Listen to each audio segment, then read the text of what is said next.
Hello friends, welcome back to my channel. কেমন আছেন আপনারা সবাই? আমি আর অনন্যা দুজনে মিলে তো চলে গেছিলাম সিট কাপড় কেনার জন্য, আর কেনা হয়ে গেছে।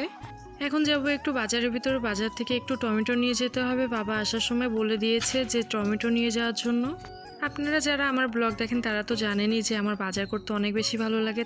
বাবার বাড়িতে থাকার কারণে তো বাজার করতে আসা লাগে না, কিন্তু আজকে হঠাৎ বাবা বলেছে যে টমেটো আনার জন্য, সেজন্য ভাবলাম যে আমিও যাই। অনেকটা দিন সবজি বাজারে আসা হয় না। এখান থেকে তো টমেটো নেওয়া হয়ে গেছে। আর আমার কেন জানি না বাজার করতে অনেক বেশি ভালো লাগে। আমার মতো কে কে আছেন যে যাদের বাজার করতে বেশি ভালো লাগে?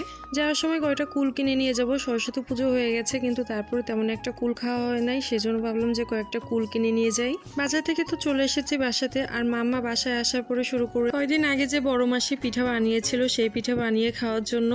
কিছুদিন আগে হঠাৎ করে গেছিলাম বড়দিদিদের বাসায়, তখন তো কুলি পিঠা বানিয়ে দিয়েছিল, মানে ভাজা কুলি পিঠা। ওই পিঠা আবার দিদি পাঠিয়ে দিয়েছিল এই বাড়ির জন্য, আর তখন মাম্মা খেয়েছিল, সেই জন্য বারবার করে বলছে তাকে বড় মাসির বানানো ওই পিঠাই খাওয়াইতে হবে। তার জন্য অনন্যার মা পিঠা বানাতে বসে গেছে। আর অনন্যা এই পিঠাটা বেশ ভালোই বানাইতে পারে। খুব বেশি পিঠা বানানো হচ্ছে না, কয়েকটাই পিঠা বানানো হচ্ছে, যেহেতু ও খেতে চেয়েছে সেই জন্য। এই পিঠাগুলো বানাইতে খুব বেশি একটা সময় লাগে না, অনেকটা অল্প সময়ের ভিতর পিঠাগুলো বানানো হয়ে যায়। আমার ভিডিওগুলো আপনাদের কেমন লাগছে অবশ্যই কমেন্ট করে জানাবেন। আর এখানে কয়েকটা পিঠা তৈরি করা হয়ে গেছে। আর এদিকে স্বপ্না দিদি এসেছিল গল্প করার জন্য, তাই সবাই মিলে গল্প করছিলাম। আর এদিকে পিঠাও তো বানানো হচ্ছে। ভেবেছিলাম যে কয়েকটা দিন পরে বানাবো পিঠা, কিন্তু মায়ের মন তো, বাচ্চারা কিছু খেতে চাইলে সেটা না করে দিতে পারলে ভালোই লাগে না। আজকের ব্লগটি এই পর্যন্ত। ব্লগটি কেমন লাগলো অবশ্যই কমেন্ট করে জানাবেন। আর যদি ভালো লাগে তাহলে একটা লাইক করে দিয়ে পাশে থাকবেন। সবাই ভালো থাকবেন, সুস্থ থাকবেন। আজকের মতো টাটা।